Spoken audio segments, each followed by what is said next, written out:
Hey friends, I'm Mike, a late diagnosed autistic adult, and today we're going to talk about hidden autistic traits, the ones you might not expect or even know about. Quick pause. This list is not a diagnostic tool and hasn't been validated by the boffins who decide the diagnostic assessment criteria.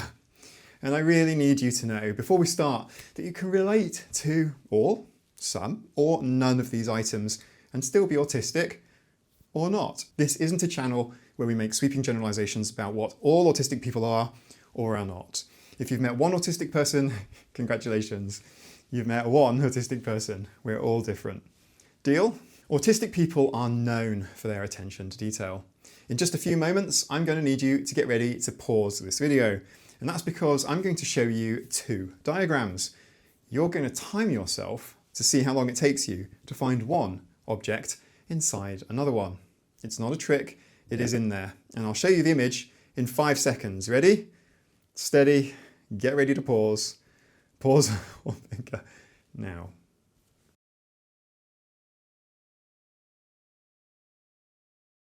Did you get it? And how long did it take you?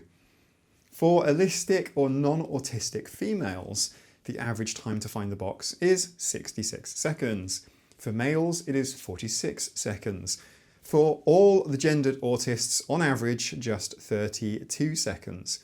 Now, this data is from a 1997 study before representation of the broader range of gender identities. This test is also not accessible for those who are colourblind either, and we're not running this test under test conditions. This is just for education and entertainment. Please don't feel bad if you didn't spot it in under a minute. We're going to measure a specific body part for this one. Okay, get out your rulers and tape measures, and just like we did before, pause the video if you need to. Here's something that you might not know, but finger length ratios. Some research suggests that the ratio between your index finger and your ring finger could be linked to autism. It's based on the hypothesis that prenatal testosterone exposure, which has been linked to both rates of autism as well as differences in physiology that testosterone can cause. This is called the 2D 4D ratio and is often used as a proxy for testosterone exposure in the womb. If your ring finger is longer than your index finger, it might be a sign of higher prenatal testosterone exposure, which has been linked to autistic traits. So, you ready? For those of you at home, try this. Straighten your hand and lay it on a flat surface, palm facing up. Measure the length of your index finger from the crease at the base of your finger to where it connects to the hand at the tip. Remember, you're measuring from the base to the tip. Do the same for the ring finger. Again, base to tip again. Then compare the lengths. If your ring finger is longer than your index finger, it might indicate higher prenatal testosterone exposure in the womb, again, which has been linked to some autistic traits in studies. Another reminder that this isn't a diagnostic tool, it's just an interesting correlation. Autism is incredibly complex, and correlation does not mean causation. So, if your fingers are or aren't the same length, doesn't mean you are or aren't autistic.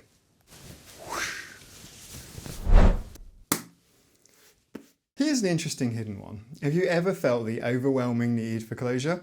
Whether it's finishing a conversation, wrapping up a project, or even completing a puzzle. Some autistic folks get an intense feeling of discomfort when things are left unfinished. It's like having an open tab in your brain that keeps flashing until you shut it down.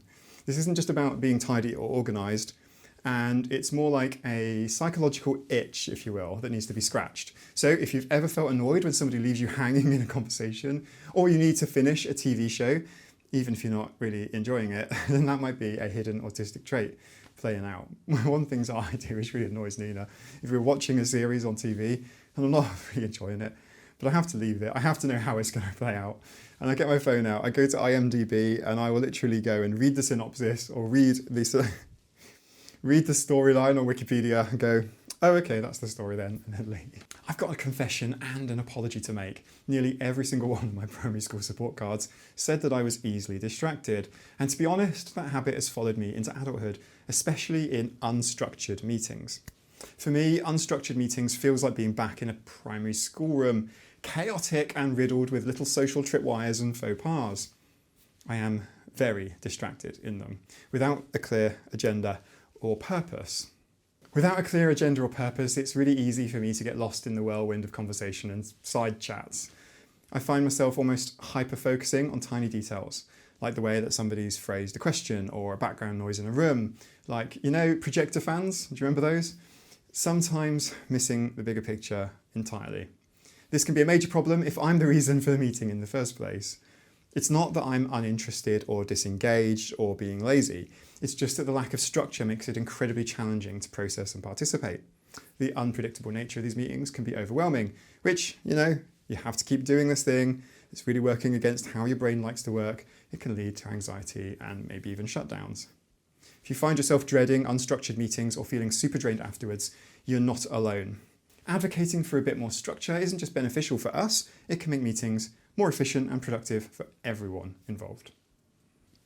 Unusual relationship with time. This isn't time agnosia or time blindness, that's a whole other thing. Sometimes I even forget to eat or drink, so if you're like me, remember to stay hydrated, and while you're at it, only about half of you watching will be subscribed. I'm trying to get the channel to 20,000 subscribers before the end of my first year on YouTube. So if you like to see late identified autistic adult content, please stim the subscribe button. Oh, where was I? Ever wondered why you lose hours when you're deep into an interest? Or sometimes 10 minutes feels like an eternity? Because for some of us, time is this weird, flexible, malleable thing that doesn't always play by the rules. And it's not in the diagnostic criteria, but maybe it should be. Maybe time elasticity should be in the DSM-6 when it drops. And while we're talking about unusual relationships with things, how about faces when they're out of context? I'm still feeling a little awkward about that time I was travelling. It's in my burnout video, and I bumped into my GP in a car repair garage. I was walking out and he was walking in. "Hello, Mike," he said, and I replied, "Do I know you?" He said his name, and I just looked at him blankly, like a dog being shown a cool magic trick. And he said, "I'm your neighbour." And I did the, your thing. You know what I mean? I remember. Yeah, I know you. Oh, yeah, I remember you. If you've done that too, you've got to drop a comment. Make me feel less alone out here. Anyway, that, my friends, is called prosopagnosia, or face blindness. It's a condition where you struggle to recognise faces, even of people you know well. And guess what? Prosopagnosia is more common in autistic people than you might think. You're not ignoring people on purpose, it's just that their faces don't always stick out in your brain the way they do for others. Make sense? And yeah, it can be really awkward and embarrassing. Have you ever felt bad for an object, like you didn't use your favourite mug or you haven't seen your favourite comfort item in a while, and now you feel guilty, I guess is the best way to explain it. Or maybe you think it's sad. Well, my friends, this is object personification, and it's an obscure but fascinating autistic trait. It's where you assign human emotions or thoughts to inanimate objects, often without even realising you're doing it. I've definitely found myself feeling bad for a pen that I didn't use for a while, as if it's waiting for its turn in my hand. And I'm still like this now, but not with pens, but with keyboards. I know this sounds pretty strange, but this level of empathy for objects can be pretty common amongst autistic people. I caught my manta ray in the zip of my everyday backpack, and I was apologising profusely to it in an airport before I was diagnosed. Anyway, there's nothing wrong with that, is there? For some of us, it's almost impossible to get onto a normal sleep schedule. I've definitely had nights where I'm wide awake at 3 a.m, my brain running at full speed, and then being totally drained the next afternoon. And supplements or sleeping pills can help, but they're not always that magic fix. I think in my ideal world, I'd wake up sometime around 9 to 10 a.m. and sleep in the late afternoon or early evening and wake up in the middle of the night. This is called a biphasic sleep pattern, and it was actually quite common throughout history. The traditional sleep pattern might not work, but I've got to be up in the morning to work and face clients and do tasks regardless of how tired I might be. If only I could work with my natural schedule instead of against it. Here's one that's a little magical: synaesthesia. This is when your brain mixes up your senses. For some autistic people, sounds might have colours or numbers might have personalities. It's like your senses are cross-wired, creating a unique and vivid experience of the world. I've heard some people describe how music looks like colourful shapes in their mind, or how certain letters can feel warm or cold to them. or how numbers have colours associated with them, one being blue, two being red, for instance. It's not super common, but when it happens, it can make the world feel like it's full of hidden textures and colours that most people just can't see. Maybe it's like being the human equivalent of a mantis shrimp. Does anyone here have synesthesia? Tell me what your senses mix up. I'm utterly fascinated by this. Let's play a quick game. Close your eyes and imagine your last vacation. Did you see a vivid picture of a beach or a mountain? Or did you think in words like, I went to the beach last summer? For many autistic people, including myself, we experience visual thinking. We process information primarily in images rather than words. When someone tells me a story or explains some concept or other, my brain instantly translates it into a mental movie. This can be incredibly useful when I'm trying to solve complex problems in my day job, design something new or remember how to get somewhere. I can see the solution or the route in my mind's eye. When I'm diving a particularly challenging site or dive plan, I practice a process called visualization. I visualize the dive. I feel how things are going to go, what I'm going to do in an emergency. I think about gas switching. I think it's a bit like being in VR in my mind. I feel my body moving and the sensations that I expect to experience. This is actually a fairly common practice amongst technical divers, whether they're neurodivergent or not. So, not weird. But there's a flip side to this. Because I process information visually, verbal instructions, particularly a big list of them, can sometimes feel like they're going in one ear and out the other, unless I can create a mental image along the way. If somebody rattles off that list of tasks that I need to do, I'm gonna struggle unless I jot them down or take time to visualize each step in advance.